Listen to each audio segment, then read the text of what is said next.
Dear students, हम लोग chapter first का पार्ट 2 जो बचा हुआ था चैप्टर वो आज पढ़ेंगे और बहुत फास्ट पढ़ेंगे बेटा। और ये अपलोड कर दे रहे हैं, आप लोग उसको फिर पढ़ लीजिएगा, इसलिए कि चैप्टर्स बड़े हैं और वक्त कम है।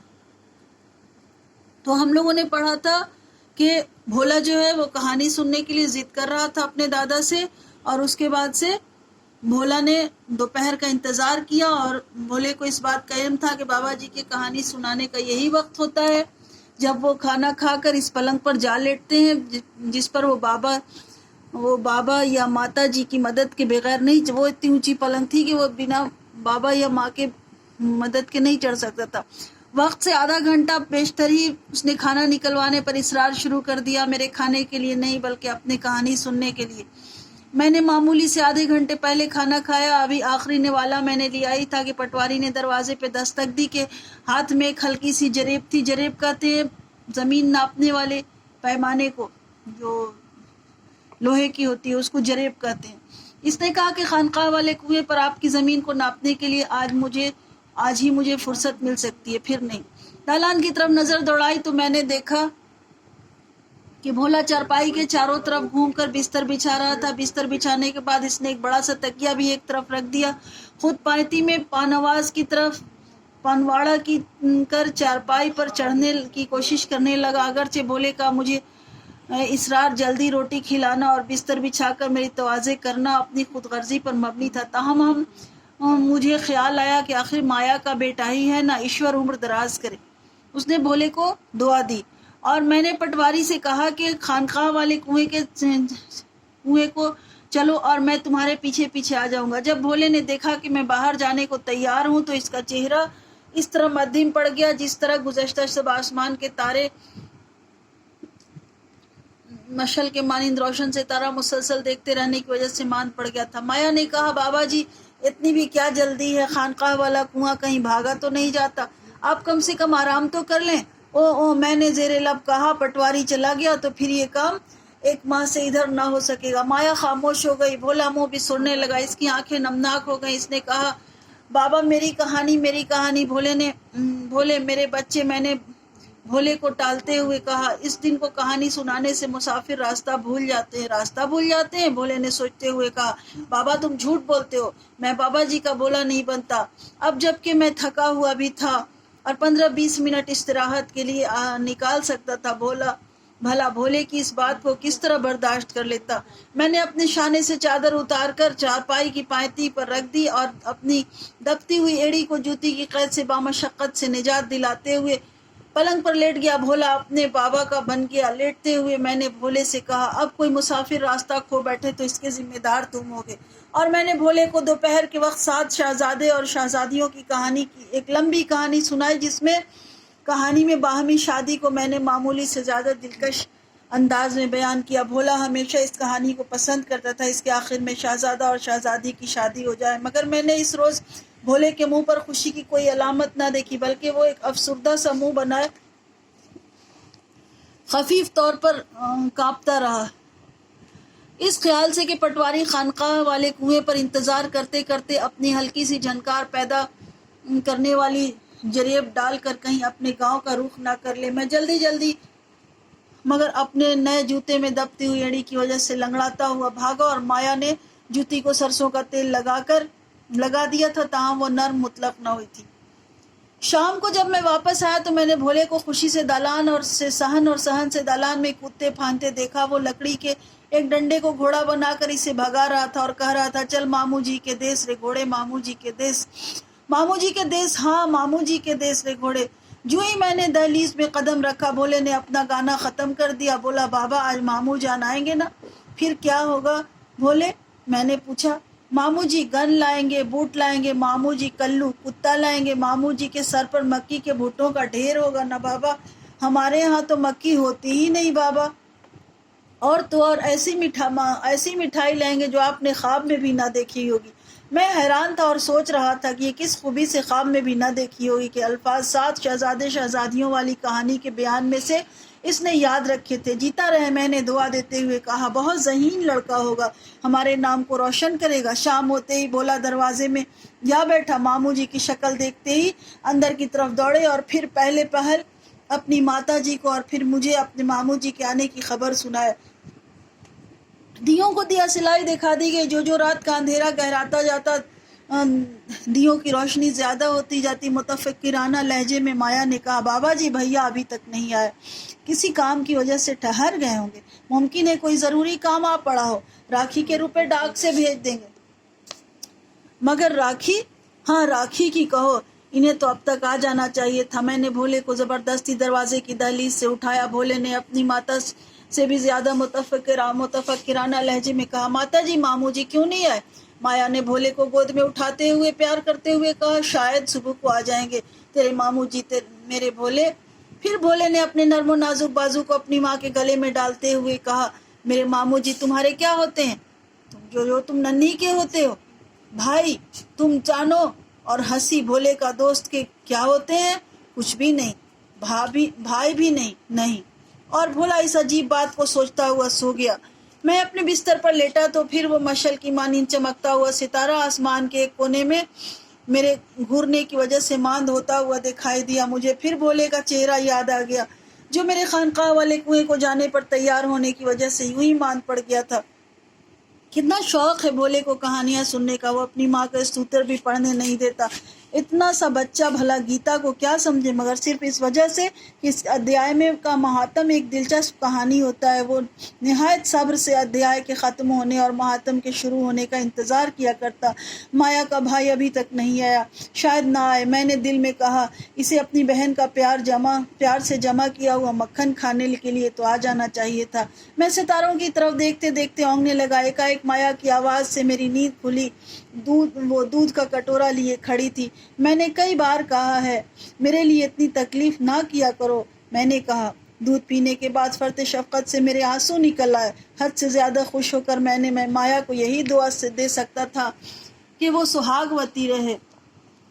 کچھ ایسا ہی میں نے کہنا چاہا، مگر خیال آنے کا سے کہ اس کا سہاگ تو برسوں ہوئے لٹ گیا تھا۔ میں نے کچھ نہ کچھ کہنے کی غرض سے اپنی رقت کو دباتے ہوئے رونے کو دبانے لگا۔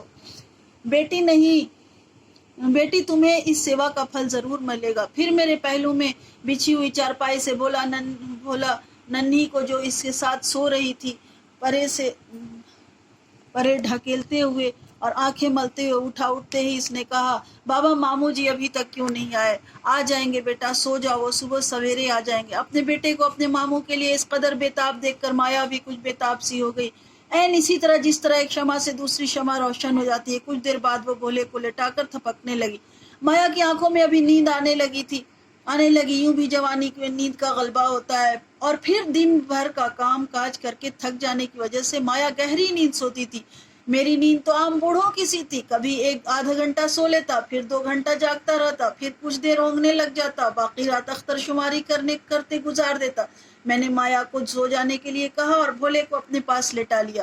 بتی جلتی رہنے دو، صرف دھیمی کر دو، میلے کی وجہ سے بہت سے چور چکار ادھر ادھر گھوم رہے ہیں، میں نے سوئی ہوئی مایا سے کہا۔ سب سے بڑی بات یہ تھی کہ اس دفعہ میلے میں جو لوگ آئے تھے، ان میں ایک ایسے آدمی تھے جو کہ ننھے بچوں کو اغوا کر لے جاتے تھے۔ پڑوس کے گاؤں میں 2 ایسی وارداتیں ہوئی تھی، اور اسی لیے میں نے بھولے کو اپنے پاس لٹا لیا تھا۔ میں نے دیکھا بھولا جاگ رہا تھا۔ اس کے بعد میری آنکھ لگ گئی۔ تھوڑی دیر بعد جب میری آنکھ کھلی تو میں نے بتی کو دیوار پر نہ دیکھا۔ گھبرا کر ہاتھ پسارا تو میں نے دیکھا کہ بھولا بھی بستر پر نہ تھا۔ میں نے اندھوں کی طرح در و دیوار سے ٹکراتے ہوئے، ٹھوکریں کھاتے ہوئے تمام چارپائیوں پر دیکھا۔ مایا کو بھی جگایا۔ گھر کا کونا چھانا بھولا کہیں نہیں تھا۔ مایا ہم لٹ گئے، میں نے اپنا سر پیٹتے ہوئے کہا۔ مایا ماں تھی، اس کا کلیجہ اس طرح شق ہوا کہ یہ کوئی اسی سے پوچھے۔ اپنے سہاگ لٹنے پر اس نے اتنے بال نہ نوچے تھے جتنے کہ اس نے اس وقت نوچے۔ اس کا دل بیٹھا جا رہا تھا۔ وہ دیوانوں کی طرح چیخیں مار رہی تھی۔ پاس پڑوس کی عورتیں شور سن کر جمع ہو گئیں اور بھولے کی گمشدگی کی خبر سن کر رونے پیٹنے لگی۔ میں عورتوں سے زیادہ پیٹ رہا تھا۔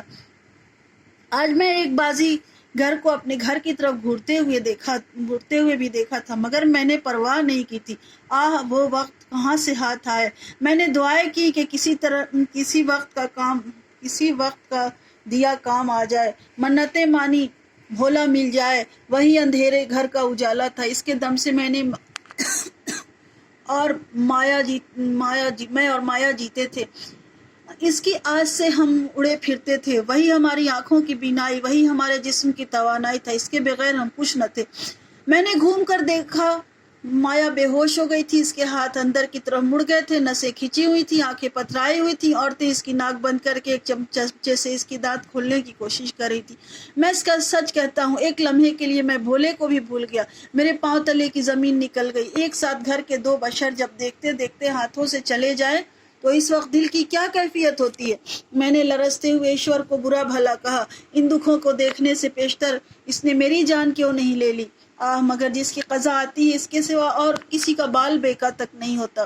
करीब था कि मैं माया की तरह गिर पड़ूं कि माया होश में आ गई। मुझे पहले से कुछ सहारा मिला। मैंने दिल में कहा, मैं ही माया को सहारा दे सकता हूँ। अगर मैं खुद इस तरह हौसला छोड़ दूँ तो माया किसी तरह नहीं बच सकती। मैंने हवास जमा करते हुए कहा, माया बेटी देखो, मुझे खाना खराब मत करो, हौसला करो। बच्चे अगवा होते हैं मगर आखिरकार मिल जाते हैं। बाजीगर बच्चों को मारने के लिए नहीं ले जाते, पाल कर बड़ा करके किसी काम में लाने के लिए ले जाते हैं। भोला मिल जाएगा। माँ के लिए ये अल्फाज बेमानी थे। मुझे भी अपने इस तरह सब्र करने पर गुमान हुआ, गोया मैं इस वजह से चुप हो गया हूँ कि मुझे माया के मुकाबले में भोले से बहुत कम प्यार है। मगर नहीं, मैंने कहा, आदमी को जरूर कुछ हौसला दिखाना चाहिए। इस वक्त आधी रात इधर थी और आधी उधर, जब हमारा पड़ोसी इस हादसे की खबर थाने में पहुंचाने के लिए गांव से 10 कोस दूर शहर में रवाना हुआ। बाकी हम सब हाथ मलते हुए सुबह का इंतजार करने लगे ताकि दिन निकले तो कुछ सुझाई दे। दफातन दरवाजा खुला और हमने भोले के मामू को अंदर आते देखा। इसकी गोद में भोला था, इसके सर पर मिठाई की टोकरियां और एक हाथ में बत्ती थी। हमें तो गोया दुनिया की दौलत मिल गई। मैंने माया के भाई को पानी पूछा, न खैरियत। इसकी गोद से भोले को छीन कर इसे चूमने लगी। तमाम अड़ोस पड़ोस ने मुबारकबाद दी। भोले के मामू ने कहा, मुझे किसी काम की वजह से देर हो गई थी। देर से रवाना होने पर शब की तारीकी में मैं रास्ता भटक गया। एकाएक मुझे एक जानिब से एक रोशनी आती दिखाई दी। मैंने इसकी जानिब बढ़ा। इस खौफनाक तारीकी में परसपुर से आने वाली सड़क पर भोले को बत्ती पकड़े हुए और कांटों में उलझे हुए देखकर मैं शशदर रह गया। शशदर मतलब हैरान रह गया। मैंने इस वक्त वहां होने का सबब पूछा। इस वक्त वहां भोले के होने का सबब पूछा तो इसने जवाब दिया कि बाबा जी ने आज दोपहर के वक्त मुझे कहानी सुनाई थी और कहा था कि दिन के वक्त कहानी सुनाने से मुसाफिर रास्ता भूल जाते हैं। तुम देर तक ना आए तो मैंने यही जाना कि तुम रास्ता भूल गए होगे। और बाबा ने कहा था कि अगर कोई मुसाफिर रास्ता भूल गया तो उसके जिम्मेदार तुम होगे ना। बस हो गया बेटा। अब क्वेश्चन आंसर 5 क्वेश्चंस हैं जो शॉर्टकट हमने लिखा है और बाकी जो ऑब्जेक्टिव है आप लोग करेंगे और कोशिश करेंगे कि अगले चैप्टर से आप लोग क्वेश्चन करें। और अगर ट्रेजेडी है, क्वेश्चन नहीं बना पा रहे हैं आंसर, तो आप लोग मुझसे हेल्प ले सकते हैं। क्वेश्चन क्या है, भोला गीता शौक से क्यों सुनता था? भोला कहानियां सुनने का शौकीन था और गीता के आखिर के अध्याय में महात्म सुनकर वो खुश होता था, इसलिए वो गीता शौक से सुनता था। दूसरा क्वेश्चन है, दोपहर में कहानी सुनने के बावजूद भोला के चेहरे पर रोशनी खुशी के इजहार क्यों नजर नहीं आ रहे थे? आंसर है, भोला के दादाजी ने कहानी सुनाने से पहले कहा था कि दिन में कहानी सुनने से मुसाफिर रास्ता भूल जाते हैं। भोला को अंदेशा था कि उसके मामू आने में कहीं रास्ता ना भूल जाए, इसलिए उसके चेहरे पे खुशी के आसार नजर नहीं आ रहे थे। तीसरा क्वेश्चन है, औरत का दिल मोहब्बत का समंदर होता है, मुसन्निफ ने ये बात क्यों कही? औरत का दिल मोहब्बत का समंदर होता है, मुसन्निफ ने ये बात इसलिए कही है क्योंकि इस एक औरत के दिल में इसके माँ बाप, भाई बहन, शौहर, बच्चे सबकी मोहब्बत होती है और ये मोहब्बत कम नहीं होती, इसलिए मोहब्बत का समंदर का है। 5वां क्वेश्चन है, भोला कहाँ चला गया था और क्यों? भोला अपने मामू को तलाश करने परसपुर गांव की सड़क पर बत्ती लेकर चला गया था ताकि इसके मामू अंधेरे में रास्ता ना भूल जाए। हो गया बच्चों, बाय।